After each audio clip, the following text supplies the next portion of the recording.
Hello everyone, very warm welcome to all of you. Welcome to Teaching Pathshala and it's me your educator Jyoti. इस particular video series में हम mainly बात करने वाले हैं experimental concepts of immunology. Immunology एक ऐसा subject है जैसे कि इसको अगर आप डिटेल में डील करना चाहेंगे तो थोड़ी सी दिक्कत होती है, क्योंकि इसका ज़्यादा ओवरऑल तरीके से अगर देखा जाए तो इसका बहुत ज़्यादा वेटेज जो है दैट इज़ CSIR नेट में नहीं देखा जाता है। मैक्स टू मैक्स 6 से 8 नंबर के क्वेश्चंस आपको मिल जाते हैं, अगर बहुत मिलेंगे तब, वरना काफ़ी कम इससे क्वेश्चन पूछे जाते हैं। दूसरी बात करें तो गेट, यस गेट में इसका अच्छा खासा पोर्शन पूछा जा सकता है, एज वेल एज काफ़ी इंपॉर्टेंट पोर्शन होता है ये गेट के लिए। ICMR में भी ज़रूरत पड़ता है, इसके अलावा NII का एग्ज़ाम होता है, वहाँ भी आता है, तो इसका अच्छा खासा पोर्शन आता है। तो देखने वाली चीज़ ये होती है कि इसका थ्योरी डील करना तो कोई भी आराम से डील कर लेगा, प्रॉब्लम तब होती है जब इसके एक्सपेरिमेंटल कंसेप्ट्स आते हैं। स्पेशल तरीके से देखें तो कुछ ऐसे एक्सपेरिमेंट जो कि परफॉर्म किए गए थे और उसका कंक्लूजन निकालना, और अगर उस कंक्लूजन को ग्राफिकल फॉर्म में दे दिया या फिर एक सीक्वेंशियल डायग्राम के फॉर्म में दिया तो बच्चे उसको ज़्यादा डील नहीं कर पाते हैं, या फिर आप कह सकते हो कि उससे वो रिजल्ट नहीं निकाल पाते हैं या फिर डिकोड नहीं कर पाते हैं। तो स्टूडेंट्स के रिक्वेस्ट पे ही मैं एक्सपेरिमेंटल कंसेप्ट की सीरीज़ चला रही हूँ अभी। माइट भी शायद 2 से 3 वीडियो आपको इस पर्टिकुलर सीरीज़ पे मिल जाए, सो दैट इज़ वाई ये पर्टिकुलर पार्ट 1 है, ठीक है। This will be a part 1 जिसमें मैं मेनली बात करने वाली हूँ आपके प्राइमरी एंड सेकेंडरी रिस्पॉन्स के बारे में। तो सबसे पहले अगर हम बात करते हैं कि प्राइमरी एंड सेकेंडरी रिस्पॉन्स होता क्या है, ठीक है। तो अगर मैं आपको ओवरऑल डेफिनेशन से बताऊं तो प्राइमरी एंड सेकेंडरी रिस्पॉन्स का मतलब क्या होता है। मान लीजिए हमारी बॉडी में कोई भी एंटीजन अगर एंटर करता है, ठीक है। इससे पहले मैं एक और बात बता दूं, ये सारे एक्सपेरिमेंटल कंसेप्ट को समझने के लिए आपका बेसिक्स क्लियर होना ज़रूरी है इम्यूनोलॉजी का। आपको पता होना चाहिए कि एंटीजन क्या होते हैं, बी लिम्फोसाइट, टी लिम्फोसाइट, ये सब चीज़ें क्या होती हैं। ऑल्दो इसके वीडियोस ऑलरेडी टीचिंग पाठशाला पे अवेलेबल है, तो आप देख सकते हैं, क्योंकि उसके बिना मुझे नहीं पता आप कितना इसको समझ पाएंगे, इसलिए थोड़ा बेसिक्स क्लियर होना ज़रूरी है इस पर्टिकुलर टॉपिक को पढ़ने के लिए। चलिए शुरू करते हैं। फिर सबसे पहले बात करते हैं what is primary response. Primary response होता क्या है। So during a first encounter with the foreign antigen, adaptive immunity undergo what is called the primary response, during which the key lymphocytes that will be used to eradicate the pathogens are clonally selected, horned and enlisted to solve the infection. As mentioned above, these cells incorporate message received from the innate player into their trailer response to a specific pathogen. तो ये तो बहुत ही भारी भरकम शब्द में चीज़ों को लिखा गया है, बट ऑब्वियसली मैंने इसको इसलिए पुट ऑन किया है कि आप यहाँ से जो है अपने सेल्फ नोट्स बना सकते हैं नोट करके। तो यहाँ पे बोला क्या गया है, हमारी बॉडी में जब सबसे पहले कोई एंटीजन एंटर करता है, एंटीजन यानी एक ऐसे फैक्टर जो कि हमें बीमार करने के लिए कैपेबिलिटी रखते हैं।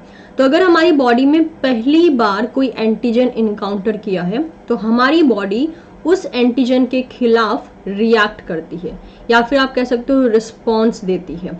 इसी रिस्पॉन्स को कहा जाता है प्राइमरी रिस्पॉन्स, ठीक है। इसी को कहा जाता है प्राइमरी रिस्पॉन्स। इस टाइम पे हमारी बॉडी में बहुत से इम्यून सेल्स का एक्टिवेशन होता है। इम्यून सेल्स कौन से होते हैं, वो सेल्स जो हमारी बॉडी को एक्सटर्नल हार्मफुल एजेंट से बचा के रखते हैं, एंड दैट इज वाई हमारी बॉडी हेल्दी रहती है। उनमें से एक हो गया दैट इज योर लिम्फोसाइट्स। तो लिम्फोसाइट्स एज बिकॉज ये एडेप्टिव इम्यूनिटी का पार्ट है, बर्थ के बाद हमें देखने को मिलते हैं, तो लिम्फोसाइट्स एक्चुअल में ज़्यादा इनका प्रोडक्शन होता है जब हमारी बॉडी प्राइमरी रिस्पॉन्स करती है। प्राइमरी का मतलब भी होता है पहला, ठीक है।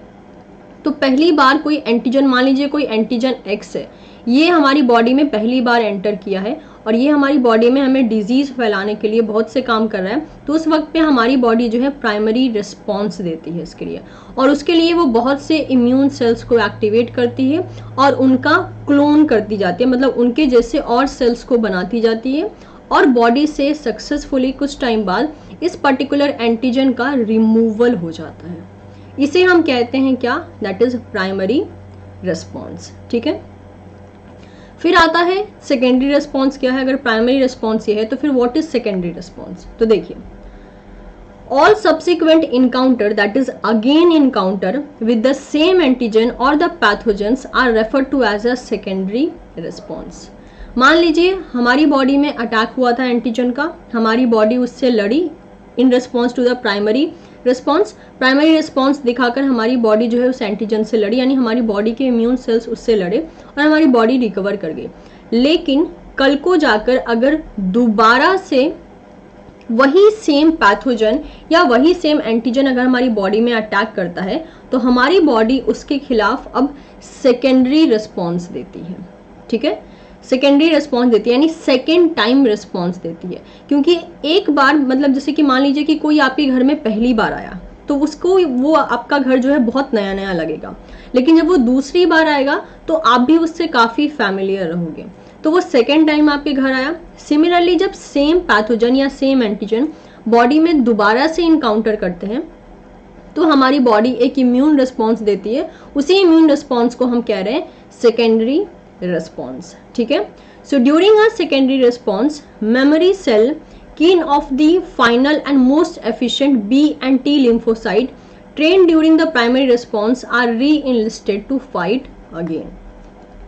तो यहाँ पे क्या देखा जाता है, जब पहली बार दैट इज प्राइमरी रिस्पॉन्स के टाइम पे जो पर्टिकुलर पैथोजन हमारी बॉडी में एंटर किया था तो उससे फाइट करने के लिए हमारी बॉडी ने दो मेजर टाइप के लिम्फोसाइट्स सिक्रीट किए थे, that is B cell and T cell.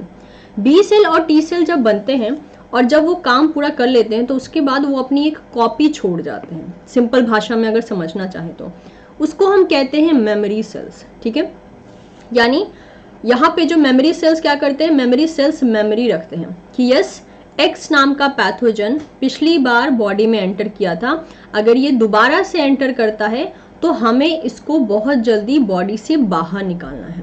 इस चीज की मेमोरी कौन रख लेता है, मेमोरी सेल्स रख लेते हैं.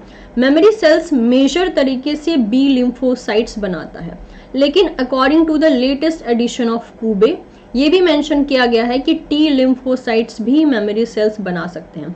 लेकिन अगर हम कहें कि एक फेमस सेल जो कि मेमोरी सेल बनाता है उसके नाम के तौर पे हम बी सेल को रेफर करते हैं कि बी सेल मेमोरी सेल्स बनाते हैं, बट ऐसा नहीं है कि टी सेल नहीं बनाते हैं. ठीक है, टी सेल्स भी मेमोरी सेल्स बनाते हैं.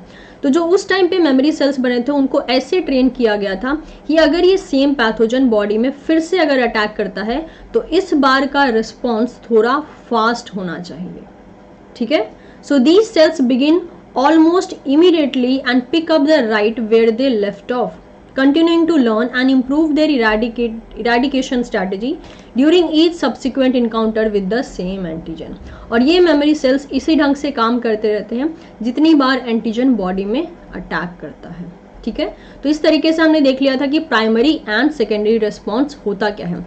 इस ग्राफ को मैं आपको समझाऊंगी, लेकिन सबसे पहले मैं आपको एक्सपेरिमेंट समझाऊंगी, उसके बाद मैं आपको ये ग्राफ समझाऊंगी. आपके सामने मैंने एक ग्राफ रखा है जो कि प्राइमरी एंड सेकेंडरी रिस्पॉन्स से डील कर रहा है. नॉर्मली देखा जाए तो प्राइमरी जो रिस्पॉन्स होता है आज because first time antigen encounter कर रहा है. ठीक है, एंटीजन इनकाउंटर कर रहा है फर्स्ट टाइम, जिसकी वजह से बॉडी का जो रिस्पॉन्स होता है उस एंटीजन के खिलाफ वो बहुत ज़्यादा टाइम टेकिंग होता है. काफ़ी अच्छा खासा टाइम लेने के बाद आप देख सकते हैं अगर एंटीजन यहाँ पे इनकाउंटर कर रहा है तो एक पर्टिकुलर जो हाईएस्ट रिस्पॉन्स है वो कहीं यहाँ पे जाकर मिल रहा है, यानी अच्छा खासा टाइम टेकिंग होता है. अगर हम यहाँ पे नीचे की तरफ डेज में काउंट करना शुरू करें, ये नीचे टाइम है, राइट, एक्स एक्सिस पे टाइम मेंशन है, तो अगर हम डेज में काउंट करना शुरू करें तो काफ़ी दिनों बाद जाकर जो है रिस्पॉन्स देखने को मिलता है. लगभग 1 वीक डिले रहता है रिस्पॉन्स, क्योंकि पहली बार बॉडी में एंटीजन इनकाउंटर करा है तो बॉडी को समझने में टाइम लगता है कि एंटीजन ने इनकाउंटर करा है और उसको हमें अटैक करना है. That is why primary response को हम मेनली स्लो रिस्पॉन्स कहते हैं. मान लीजिए जो एंटीजन एंटर किया था वो कुछ ऐसा था और जिसका नाम था क्यू. अब ये एंटीजन अगर दोबारा से इस टाइम पे इनकाउंटर करता है, यानी सेकेंड टाइम दोबारा से बॉडी में इनकाउंटर कर रहा है और इसका नाम है क्यू, तो इस एंटीजन के खिलाफ आप देख सकते हैं बॉडी कितनी जल्दी रिस्पॉन्ड किया है बॉडी ने, राइट. बॉडी ने बहुत जल्दी रिस्पॉन्ड किया है और एंटीबॉडी, यानी आप एंटीबॉडी का कंसंट्रेशन कह सकते हो या फिर आप इसे रिस्पॉन्स कह सकते हो. रिस्पॉन्स का ज़रा लेवल देखिए कितना ज़्यादा है. ठीक है, जबकि पहली बार जब प्राइमरी रिस्पॉन्स हुआ था तो इसका लेवल देखिए कितना ज़्यादा है, कितना कम है। तो इस तरीके से हम यहाँ से दो चीज़ें पता लगा सकते हैं कि प्राइमरी रिस्पॉन्स स्लो होता है और उसका रिस्पॉन्स भी थोड़ा वीक होता है, लेकिन सेकेंडरी रिस्पॉन्स फास्ट होता है एंड रिस्पॉन्स स्ट्रॉन्ग भी होता है। ऐसा क्यों है? क्योंकि यहाँ पे मेमोरी सेल्स प्रेजेंट है।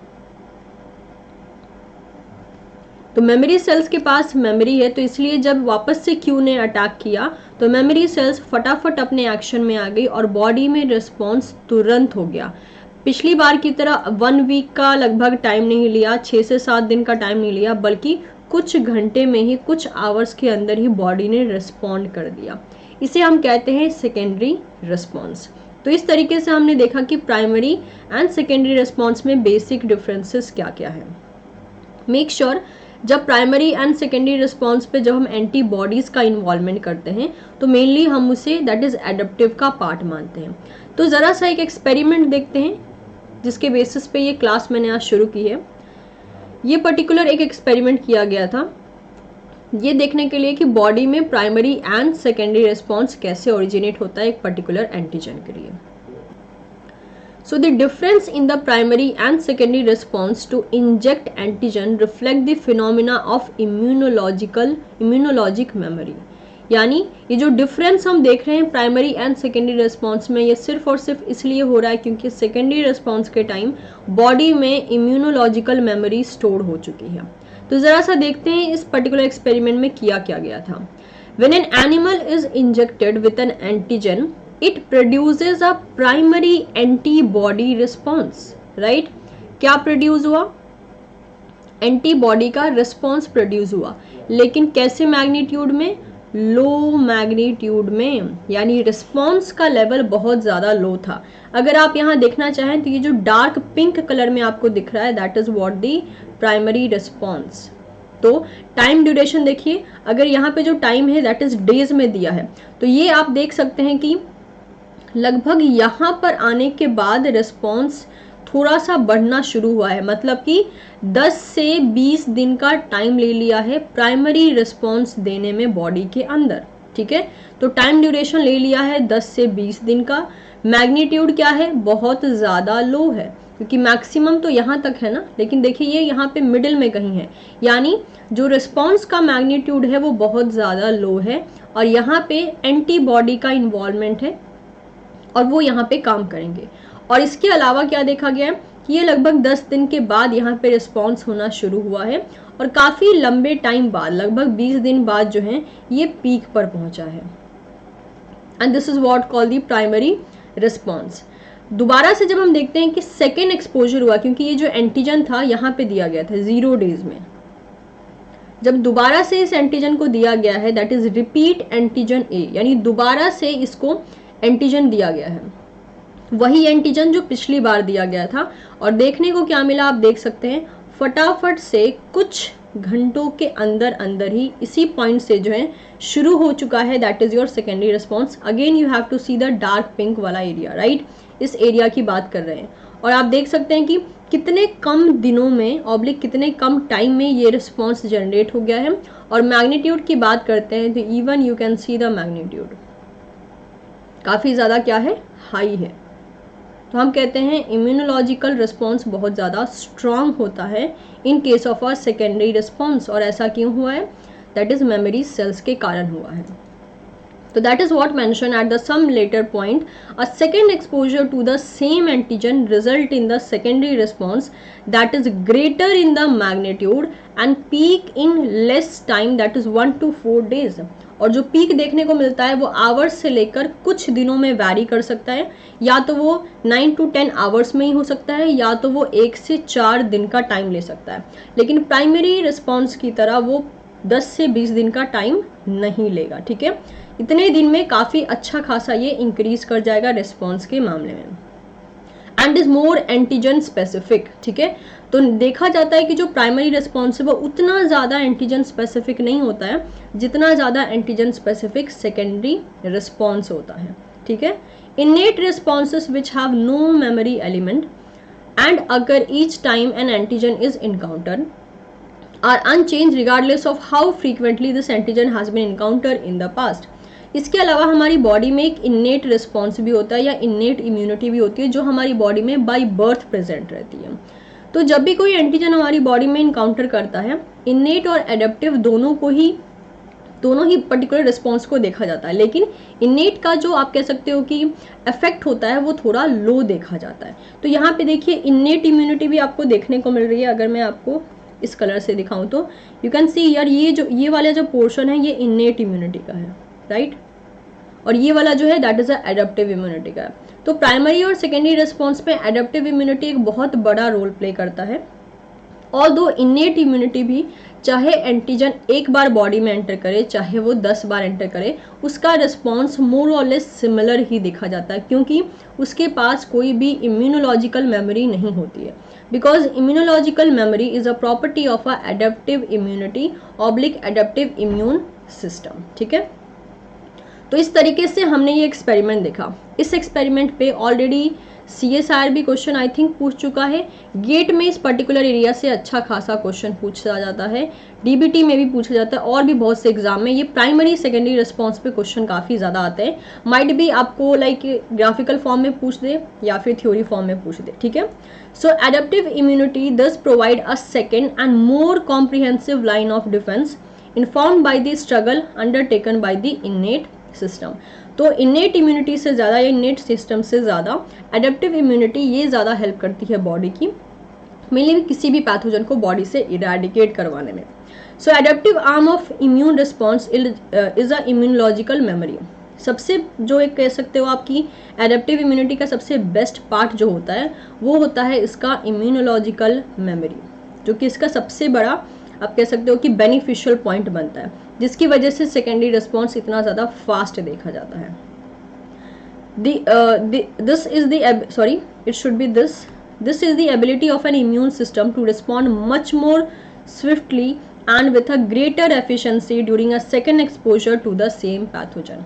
तो आई थिंक ये सारी बातें मैं आपके साथ डील कर चुकी हूँ कि ऐसा क्यों होता है, इतनी ग्रेटर एफिशिएंसी के साथ क्यों होता है, क्योंकि अब बॉडी को पता है कि अगर सेम एंटीजन बॉडी में दोबारा एंटर करता है तो इस बार जो है उसकी खातिरदारी और ज़्यादा अच्छे ढंग से करनी है और बॉडी से उसको जल्द ही इरेडिकेट हमें करवाना है, जल्द ही बॉडी से निकलवा देना है। ठीक है, तो इस ढंग से हमने ये पर्टिकुलर एक्सपेरिमेंट देख लिया।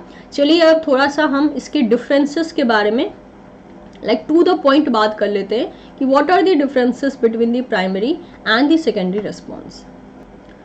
तो यहाँ पे डिफरेंसेस के बारे में हम बात करें, कैरेक्टरिस्टिक के मामले में हमने एक्सपोजर टू एंटीजन लिखा है, time of onset, strength and antibody generated first, यानी कौन सी एंटीबॉडी यहाँ मेनली एक्ट करती है, क्योंकि हमने यही देखा कि एंटीबॉडी एक्ट करती है।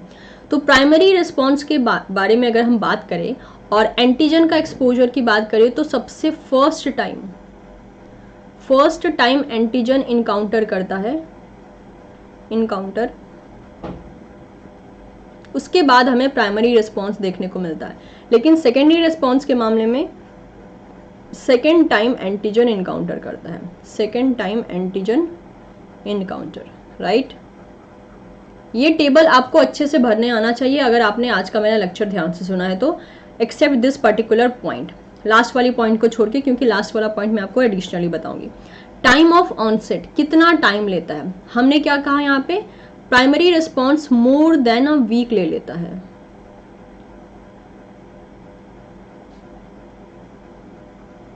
सात आठ दिन से ज्यादा का टाइम ले लेता है रिस्पॉन्स को जनरेट करने में, लेकिन सेकेंडरी रिस्पॉन्स क्या कर सकता है, दैट इज 8 to 9 आवर्स से लेकर आवर्स टू 1 to 2 डेज तक का टाइम ले सकता है, max to max 3 to 4 days का टाइम ले सकता है, उससे ज़्यादा नहीं लेगा। मतलब इसकी तरह इतना ज़्यादा दिन नहीं लेगा, बहुत ही कम टाइम में इरेडिकेट हो सकता है, वो रिस्पॉन्स देखने को मिल सकता है। स्ट्रेंथ की बात करते हैं तो प्राइमरी रिस्पॉन्स क्या होता है, वीक होता है, वीक रिस्पॉन्स होता है, ठीक है। और लेस एंटीजन स्पेसिफिसिटी होती है, लेस एंटीजन स्पेसिफिसिटी,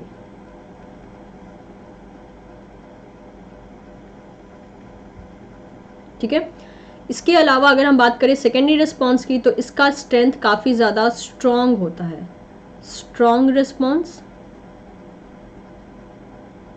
एंड इनमें मोर एंटीजन स्पेसिफिसिटी देखी जाती है।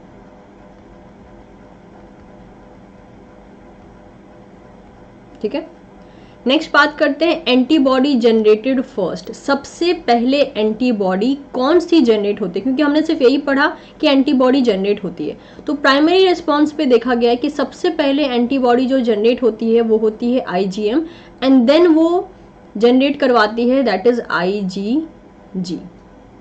लेकिन सेकेंडरी रिस्पॉन्स में क्या होता है, इम्यूनोग्लोबुलिन ऑब्लिक IgG सबसे पहले एक्टिवेट होता है एंड आफ्टरवर्ड्स जो है दैट इज IgM एक्टिवेट होता है।